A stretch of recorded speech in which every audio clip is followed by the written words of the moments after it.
এখানে আপনারা একটি আয়কর মামলার নোটিশের কপি দেখতে পাচ্ছেন, যে নোটিশটি ইনকাম ট্যাক্স অফিস থেকে একজন ব্যক্তি বরাবর প্রেরণ করা হয়েছে। তো চলুন দেখে নেই এই নোটিশে কোন কোন তথ্যগুলো আছে এবং এই ধরনের মামলার হাত থেকে আপনারা কিভাবে বাঁচবেন বা কি করণীয় সে সমস্ত বিষয় নিয়েও আলোচনা করার চেষ্টা করব। তো এখানে প্রথমে যদি নোটিশের কপিটি আমরা দেখি, সেখানে প্রথমে দেখতে পাচ্ছি গণপ্রজাতন্ত্রী বাংলাদেশ সরকার উপকর কমিশনারের কার্যালয়, সার্কেল ৮, কর অঞ্চল ৪, হারিদিয়া কমপ্লেক্স, কদমতলী চৌরাস্তা, কেরানীগঞ্জ, ঢাকা। এটি হচ্ছে কিন্তু ইনকাম ট্যাক্স অফিসের ঠিকানা।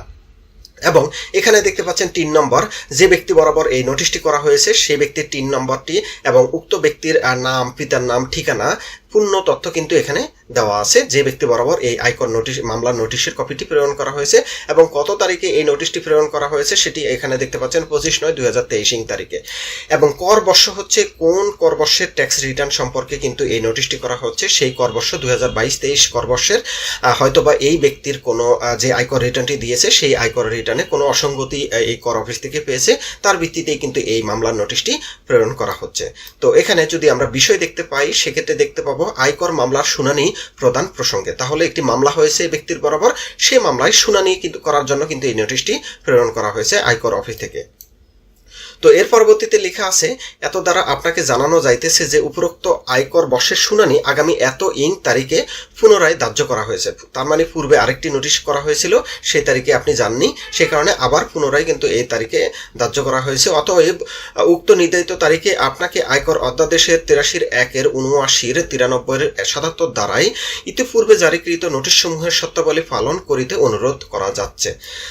অন্যথায় আপনার আয়কর মামলায় আয়কর অধ্যাদেশ ৮৪ দ্বারাই একতরফাভাবে নিষ্পত্তি করা হবে। আপনি যদি এই মামলায় পার্টিসিপেট না করেন বা আপনার আইনজীবীর মাধ্যমে বা আপনি সশরীরে গিয়ে যদি এই মামলায় জবাব না দেন, সেক্ষেত্রে কিন্তু আয়কর অফিস থেকে একতরফাভাবে একটা রায় দিয়ে দিবে। সেক্ষেত্রে কিন্তু আপনি সেটি কিন্তু এই নোটিশে বলা হয়েছে। সুতরাং আপনাকে এই তারিখে গিয়ে আপনার যে সমস্ত কাগজপত্রগুলো আছে বা আপনার কি কারণে আপনার বিরুদ্ধে মামলা হয়েছে সে সমস্ত বিষয়ে কিন্তু আপনি যৌক্তিকভাবে আপনার তথ্য উপাত্ত এগুলো দিয়ে কিন্তু আপনাকে এই তারিখে গিয়ে সংশ্লিষ্ট আয়কর অফিসে, এই যে এই ঠিকানার যে আয়কর অফিসটি, সেখানে গিয়ে আপনার প্রয়োজনীয় কাগজপত্র দিয়ে কিন্তু আপনাকে এই শুনানি করতে হবে। সেটি কিন্তু এখানে বলা হয়েছে। তো এখানে আপনার আয়কর অফিসের সিল, তারপরে তার সিগনেচার, এগুলো দেখতে পাচ্ছেন। তাহলে এই নোটিশটি কেন হয়েছে? এই মামলাটি কিন্তু আমি শুনানি করেছি। এই মামলাটি মূলত হয়েছিল আমার যে করদাতা, অর্থাৎ এই ব্যক্তি, সে কিন্তু তার একটি গাড়ি ছিল, সে গাড়ির তথ্য কিন্তু সে তার ট্যাক্স রিটার্নে, এই ২০২২-২৩-এর ট্যাক্স রিটার্নে কিন্তু সে সংযোজন করেনি। কিন্তু দেখা যাচ্ছে যে বিআরটিসি থেকে কিন্তু তাদের সমস্ত গাড়ির তথ্য, যে টিন বিপরীতে গাড়িগুলো রেজিস্টার্ড, সেগুলো কিন্তু তারা এই ট্যাক্স অফিসে কিন্তু প্রেরণ করে। সুতরাং এই ট্যাক্স অফিস দেখলো যে এই ব্যক্তি, তার নামে একটি গাড়ি আছে, প্রাইভেট কার আছে, সেই গাড়ির তথ্য এই টিনে কিন্তু রিটার্নে দেয়নি। সেই কারণে কিন্তু তার বিরুদ্ধে একটি মামলা হয়েছে। সুতরাং এই মামলাটি আমরা যেহেতু আমরা এই মামলায় পক্ষভুক্ত, আমি এই মামলায় শুনানি করেছি, সেখানে কিন্তু আমরা আমাদের প্রয়োজনীয় কাগজপত্র দিয়ে আমরা আয়কর অফিসকে বোঝানোর চেষ্টা করেছি কেন আমরা এই ট্যাক্স রিটার্নে এই গাড়ির তথ্যটি তখন প্রদান করতে পারিনি বা কি কারণে আমাদের ভুল হয়েছিল, সে সমস্ত করে কিন্তু আমরা সেখানে শুনানি প্রদান করে আমরা মামলাটি আমাদের পক্ষে করে নিয়েছি।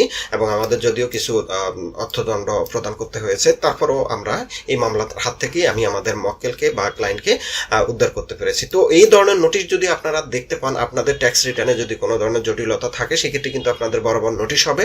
সেক্ষেত্রে আপনারা ভয় পাবেন না। সেক্ষেত্রে আপনারা একজন দক্ষ আইনজীবীর মাধ্যমে, ট্যাক্স লয়ারের মাধ্যমে আপনারা উক্ত শুনানিতে কিন্তু অংশগ্রহণ করবেন এবং আপনাদের প্রয়োজনীয় তথ্য দিয়ে আপনারা উক্ত মামলার হাত থেকে বাঁচবেন।